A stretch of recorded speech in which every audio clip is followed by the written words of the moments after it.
விஜயோட அரசியல் எப்படி சார் பார்க்குறீங்க? அடுத்த கட்டம் மாநாடு வச்சுட்டாரு. இப்போ அடுத்தடுத்த கட்டங்கள் அறிக்கைகள் ரொம்ப கடுமையாக விடுறாரு.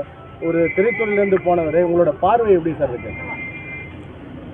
இது தவிர்க்க முடியாத ஒரு அரசியல்னு நான் பார்க்குறேங்க. இப்போ ரஜினி சார் வரும்போதும் நமக்கு எப்படி இருந்ததுன்னா, ரஜினி சார் என்ன பண்ணிட்டு போகிறாரு அப்படின்னு ஒன்று இருந்தது. கமல் சார் வரும்போதும் அப்படி இருந்தது.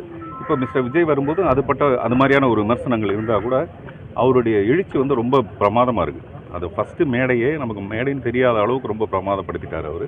அடுத்தடுத்த நல்ல முன்னேற்றங்கள் இருக்குது. அகே நம்ம என்ன பார்ப்போம்னா, இதெல்லாம் தவிர்க்கவே முடியாது அரசியலில்.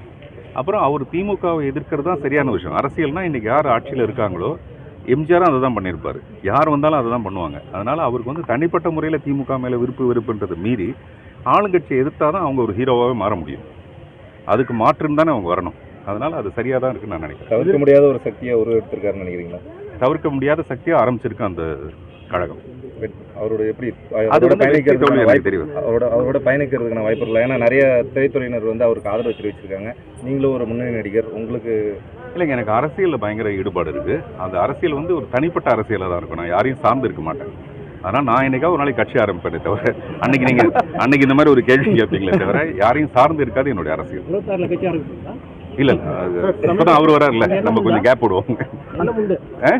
என்ன பண்ணுங்க, என்னுடைய எல்லா படத்துலையும் பார்த்தீங்கன்னா ஒரு அரசியல் இருக்கும். புதிய பாதையிலிருந்து தொடங்கி எல்லா படத்துலையும் ஒரு அரசியல் இருக்கத்தான் செய்யும் எனக்கு படத்தில். அதுவும் வறுமையில் இருக்கிறவங்களுடைய, ஒரு ஏழ்மையில் இருக்கிறவங்களுடைய, அவங்களுடைய குரலுக்காக தான் நான் நிறைய குரல் கொடுத்துருப்பேன். மறைந்த காளிமுத்துன்னு ஒரு மினிஸ்டர், அவர் கூட சொன்னார், மக்கள் தலைவர் எம்ஜிஆரும் உங்கள் படமும் வேறு வேறு இல்லை, அவருடைய பாணி வேறு, உங்களுடைய பாணி வேறு. கிட்டத்தட்ட பார்த்தீங்கன்னா எல்லாமே ஒரு ஏழ்மையில் இருக்கிற ஒரு மனிதனை பற்றின கதையாக தான் இருக்கும் அப்படின்ட்டு. ஸோ அதனால் எனக்கும் அரசியல் விருப்பம் இருக்குது, ஆனால் இப்போ இல்லை.